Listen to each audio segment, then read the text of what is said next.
네, 도코트라즈입니다. 저는 여전히 코스타리카에 있고요.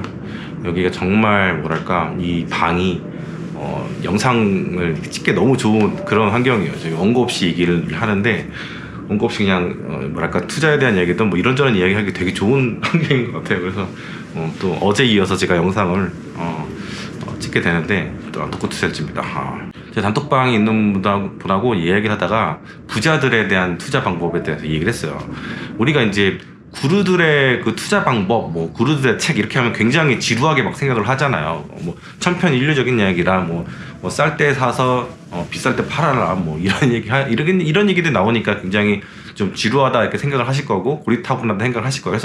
그래서 그런지 더욱더 구루들의 책들을 많이 안 읽으시는데, 사실 여러분들이 그런 책들을 사셔서 펼쳐보시잖아요. 그러면 내가 이것도 모르는 상태에서 투자를 했구나 막 이런 정말 자책 깊은 뭐라 그러죠? 잡박? 깊은 빡침? 막 이런 것들을 느끼게 될 겁니다. 제가 해외 산지 3년 정도 됐다 보니까 한국말이 많이 이제 서투러지니까 좀 이해를 좀 해주시기 바랍니다. 저는 이제 10년 동안 이제 PB를 했어요. 뭐 여러 번 얘기했으니까 아시겠지만 처음에 서초, 청담, 도곡 이렇게 세 군데에서 있었죠. 우리나라에서 돈이 부자들이 가장 많은 동네 중 하나가 아닐까 싶어요. 뭐 위에 성북동도 있긴 하지만 강남 부자들이 진짜 부자들이 사실 많았죠. 전체적인 부는 강남이 이렇게 좀 높다고 봐야 돼요. 그래서 손님들 퀄리티, 손님들의 그 투자에 대한 생각, 뭐 금리라든가 뭐 주식시장, 뭐 경제 이런 사이클에 대해서 굉장히 해박한 경우가 많고, 어떨 때는 저는 이제 저희 증권사에만 있으니까 아무래도 저희 상품들만 빠삭하잖아요. 물론 타사 상품 동향 같은 것도 보긴 보지만 이분들은 직접 가서 설명 다 듣고 다니거든요. 적어도 계좌가 5개씩은 있어요. 뭐 적어도 뭐 증권사도 제가 있던 이제 회사 것도 있긴 하지만 다른 회사 것도 쭉 있고, 채권이 뭐가 발행이 딱 되면은 그 금리 같은 것들, 수수료 같은 것들 다 면밀하게 따져가지고 0.1%라도 여기가 낮다 싶으면 0.01%라도 그럼 여기 가는 거지. 사은품이 좀 좋다 싶으면 이렇게 가는 겁니다. 여러분들이 부자들은 돈 많이 벌면 그냥 아무것도 안 하고 막 놀 것 같다 생각하시는데, 부자들은요 더 돈 얘기 많이 해요.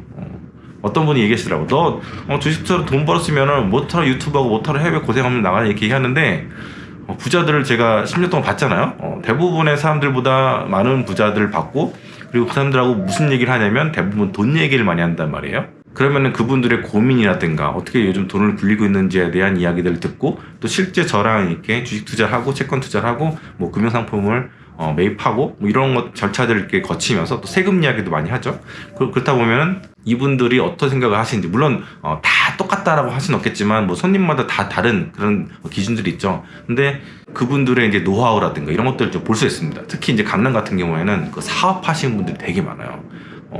뭐 부동산으로 돈 버는 분들도 많죠. 왜냐면 갑자기 이제 벼락부자가 된 거지. 내가 살던 땅, 뭐 내 밭 이런 것들이 갑자기 이제 토지 보상 같은 게 되면서 이제 물론 이제 그게 한 70년대 80년대 이야기이긴 하지만 뭐 개포동 도곡동 뭐 이런 쪽 이야기이긴 하지만, 어쨌든 간에 사업하시는 분들 같은 경우에는 그 뭐랄까 굉장히 감각이 좀 남다른 부분들이 좀 계세요. 물론 사업한다고 다 주식을 잘하는 건 아니지만 어쨌든 사업을 하게 되면은 그 경기에 대한 사이클이 있고 주가에 대한 그 주식시장에 대한 사이클이 다 같이 있다는 그런 개념이 있거든요. 사이클에 대한 개념이 있어요.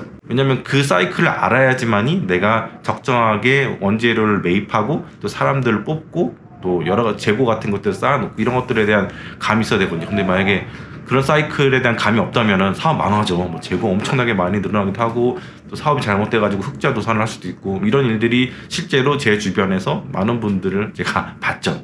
그래서 확실히 사업을 하는 분들은 주식을 일반인들보단 잘하는 그런 경우가 많아요. 사실 일반인들은 예를 들어서 직장인들이 온다고 쳐요. 사실 강남권에 이제 일할 때는 직장인들이 오는 경우는 흔치 않았어요. 대부분 다 사장님들이 오신 경우가 있었고, 아니면 더 많은 경우는 사장님의 부모님들이 안살림을 재무부 장관이라는 얘기 하잖아요. 이분들이 하나하나 챙기는 케이스들이 진짜 많았습니다. 그리고 일단 주부님들이 오시면 이제 여러 가지 얘기를 좀 더 이야기에 대한 스펙트럼이 넓어요. 예를 들면 자녀 교육이라든가 아이들 유학이라든가 뭐 동네 돌아가는 이야기 이런 것들을 좀 더 많이 하게. 솔직히 얘기하면 1시간 정도 이렇게 대화를 하잖아요. 그러면은 대략적으로 보면 주식시장에 대한 얘기는 10분 15분 정도 얘기고 나머지는 세상 사는 이야기, 말동무가 필요한 거죠. 뭐 미용실에서 말동무가 있을 수도 있고, 뭐 여러 서클, 그분들이 서클들이 굉장히 중요하니까, 아니면 뭐 문화센터 뭐 여러 가지가 있겠지만 대체로 보면은 증권사 와서도 이제 그런 얘기를 두런두런 얘기를 하게 됩니다. 제가 오래전에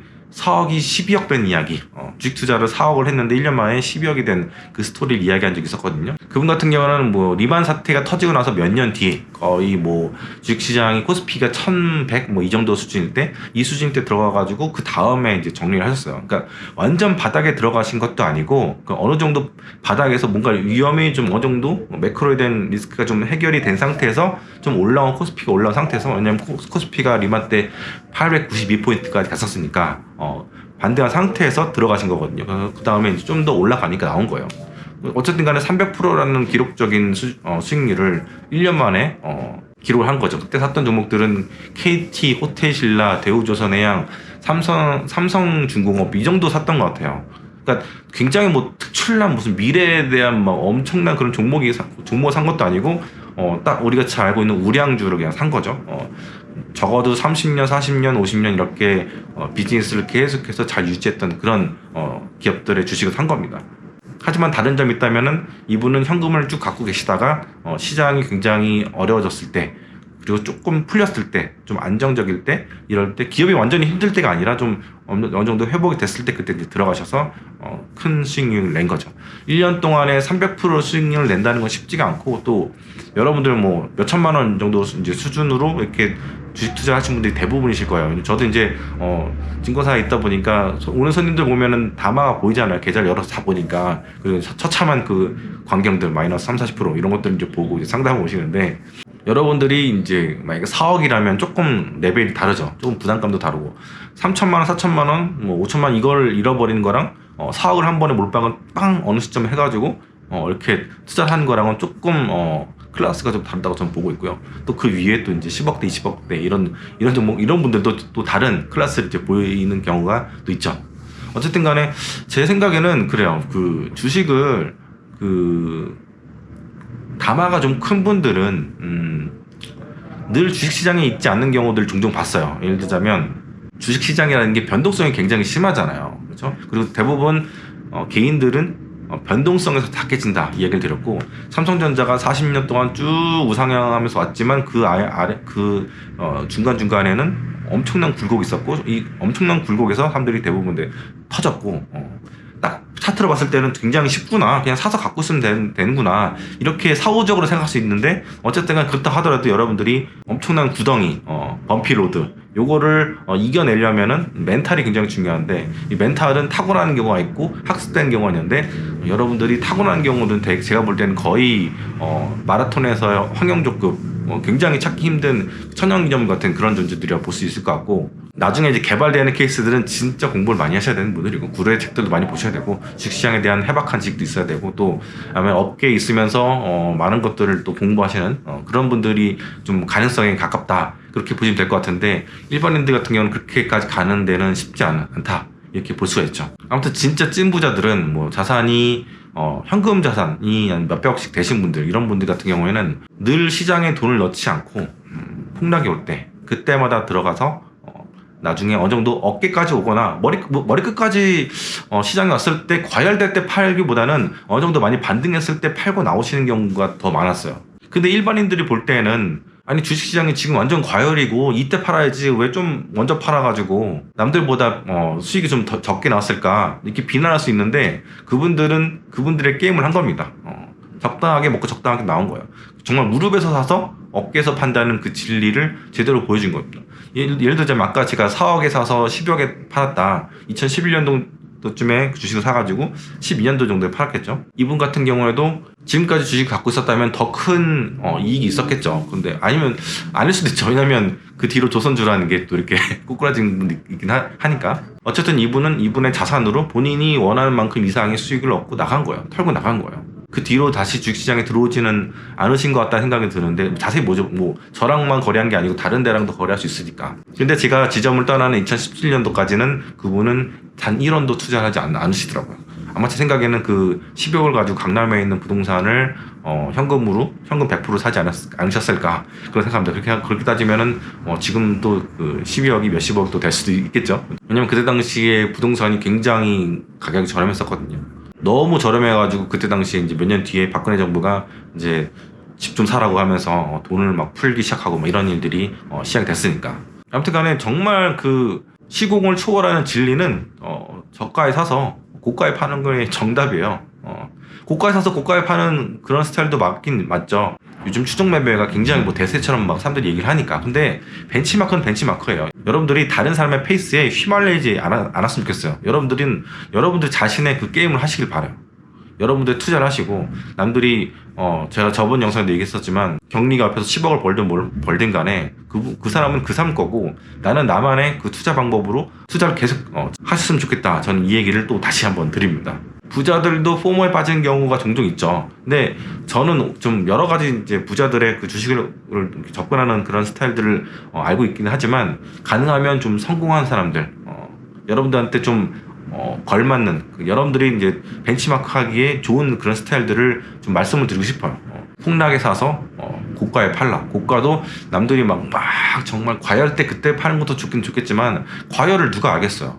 과열은 누구도 모르거든요. 그러니까 어느 정도 어깨였을 때, 가슴이었을 때 그 정도 파시면 좋을 것 같고, 저 같은 경우에도 이제 연초부터 조금씩 팔아서 5번씩 분할 매도를 해서 마지막 40%는 7월달, 8월달에 이제 팔았거든요. 그 뒤로 이제 쭉 쉬고 있고, 일부 종목들은 그때 팔았을 때보다 좀 올라온 종목들이 있는데, 그게 막 엄청나게 막 미친 듯이 막 올라가는 것도 없어요. 오히려 애플 같은 경우에는 제가 7월달 고점에 팔았을 때보다 더 아래에 있는 상태, 195불을 넘어가지 못하는 그런 모습들을 보면서 경기 침체에 대한 그 리스크를 다들 이제 보고는 있구나, 그런 생각을 하고 있습니다.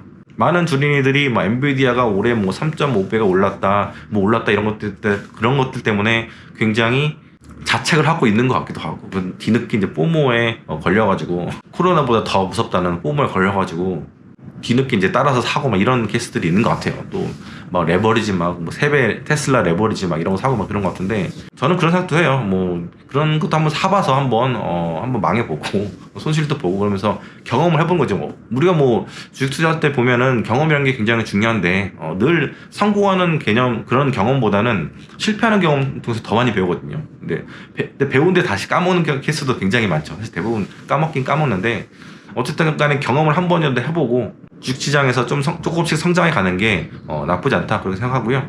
그리고 그렇게 경험을 하려면, 그리고 진짜 성장을 하려면 무작정 이제 부딪혀보고 이런 거면 너무 그 데미지도 크고 시간도 많이 걸리고 깡통 차가지고 그냥 주식시장에서 이제 빠져나오는 그런 케이스도 생기거든요. 그렇기 때문에 그렇게 막무가내로 가지 마시고, 한국 분들이 너무 막무가내로 주식을 사시는데 그렇게 하지 마시고 공부를 하시고 감을 어느 정도 잡으시고, 그 상태에서 매뉴얼을 좀 익힌 다음에 시장에 부딪혀 보시기를 추천을 드립니다. 아무튼 저는 이제 8월 달에 모든 주식을 팔고 현금 갖고 지금 기다린 지가 석 달밖에 안 됐어요. 석 달밖에 안 되는데 많은 리플들 보면 너는 패배자라고 하는데 정말 어이가 없어요. 석 달 동안 현금 갖고 있는 게 왜 패배자지? 나는 올해 고점에서 대부분의 주식들을 팔았는데 왜 패배자지? 그냥 이 사람이 싫은 거예요. 이 사람이 싫은 거지. 왜냐면 제가 뭐 에코프로도 옛날에 깠었고 이것저것 다 깠잖아요. 그러니까 이제 미은털이 바뀌었으니까 뭐 그렇게 까는 것 같은데, 남들 가지고 뭐라고 하기 전에 본인 계좌부터 보시고, 본인 계좌 상태가 어떤지 좀 확인해 보시고, 물론 이제 어디 화풀 데가 없으니까 와가지고 화풀이를 하는 것 같은데, 저는 전혀 개의치 않습니다. 만약에 내가 그런 거에 데미지를 받았으면 댓글창을 닫아버리거나, 아니면 100% 이제 회원 전용으로만 영상 올리거나 막 이렇게 했을 거예요. 근데 저는 전혀 그런 거에 개의치 않고, 오히려 그 사람들한테 맞받아치면서 거기서 카타르시스 좀 얻고 요즘에 그렇게 살고 있습니다. 뭐 예전에 비해서 악플도 7, 8월에 비해서 많지도 않아요. 왜냐면 그 뒤로 제가 이야기했던 것들이 많이 현실화된 부분들이 있고, 또 제가 이전 영상에서 이야기 드렸지만 작년 5월 달에 첫 그 독거 투자일지에서 이야기했던 것들, 자동차 운전하면서 이야기했던 1, 2, 3편에 대한 그 미래에 대한 이야기들이 거의 다 맞아가고 있거든요. 그리고 지금 저는 상업용 부동산이 어떻게 될 것인가, 이거를 관망을 하고 있는 상태입니다. 그래서 여유롭게 시장을 보고 있고요. 지금 또 오늘도 1200원대로 또 달러가 떨어졌잖아요. 많은 분들이 1300원대에서 지금 달러 사야 돼요 라고 물어봤을 때 이미 늦었다고 제가 늘 얘기를 드렸어요. 근데 지금은요, 여러분들이 마음 편하게 달러를 사셔도 돼요. 저 같은 경우도 오늘 ATM기 가서 달러를 더 출금할 겁니다. 왜냐면 지금 원화가 더 고점이잖아요. 굉장히 고점이기 때문에 지금 사가지고 또 달러를 캐시를 쟁여놓고 여행을 하게 될 것 같아요. 제가 지금 4,000불 정도 지금 현금이 있는 상태인데, 자동차를 그 파나마에서 콜롬비아로 넘기는데 3,200불 정도 들어요. 한 400만 원 정도 드는 거죠. 그래서 그걸 다 현금으로 내야 되거든요. 한국 가가지고, 그 에이전시 가가지고. 그래서 이거는 현금 갖고 있는 건 거의 다 이제 바로 그냥 휙 날아갈 것 같고, 아마 12월 중에 파나마에서 콜롬비아로 넘어갈 것 같아요. 그래서 현금을 계속 찾아야 되는 상황이고, 근데 그런 상황에서 지금 1,200원대의 환율이 와서 저로서는 너무 좋은 상황이죠. 일단 현금을 남미에 가시게 되면 베네수엘라 같은 경우에는요, 신용카드가 안 돼요. 그리고 대부분 이제 개발도상국들 보면 신용카드가 안 되는 데가 되게 많고, 또 호텔 같은 데 와도 제가 부킹닷컴 예약을 해도 실제로 와서 보면은 카드를 내면은 카드기가 없다, 리더기가 없다 하는 경우가 되게 많고, 여기도 리더기가 없어요. 그래서 지금 3일 동안에 10만 원 내고 지금 머무고 있는 거고, 그래서 그럴 때는 이제 달러를 내야죠. 달러를 내야 되는 상황입니다.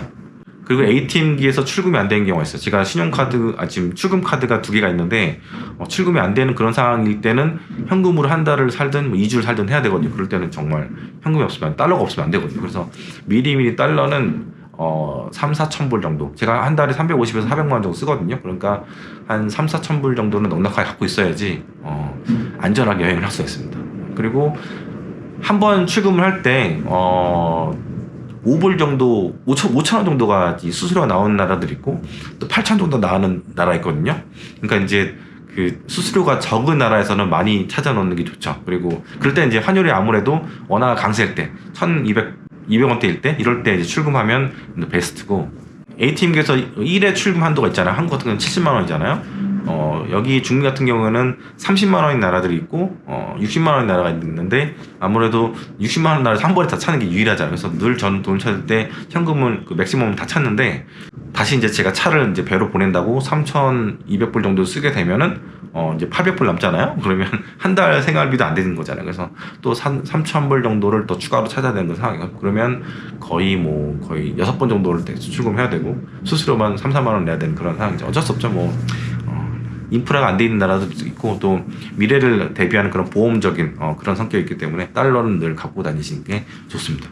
네, 하여튼 오늘 여러 가지 이야기를 했는데요. 또 좋은 생각들이 있으면 또 찾아뵙도록 하겠습니다. 부자들이 투자하는 여유로운 그런 투자 방법, 그런 마음가짐, 그리고 멘탈, 이런 것들이 개인 투자자들도 있어야지, 이러지 않고 막 냄비근성, 3개월도 현금 가지고 못 버티는 그런 냄비근성으로 주식 투자를 하게 되면요, 결국 필패해요. 이런 사람들, 이게 인내심이 없는 사람들의 돈을 인내심이 있는 사람들한테 넘기는 곳이 주식시장이라고 누가 얘기했죠? 워렌 버핏이 얘기했습니다. 저는 그루들의 이야기들은요, 그냥 한 얘기가 아니라 50년 이상의 그런 경험을 통해서 이야기한 걸 생각하고요, 늘 머릿속에 담아두고 단톡방에서 올라오는 수많은 그런 서평들 보면서 그 초심을 잃지 않고 주식 투자를 하려고 노력합니다. 여러분들도 그런 기회들이 계속 있었으면 좋겠고요.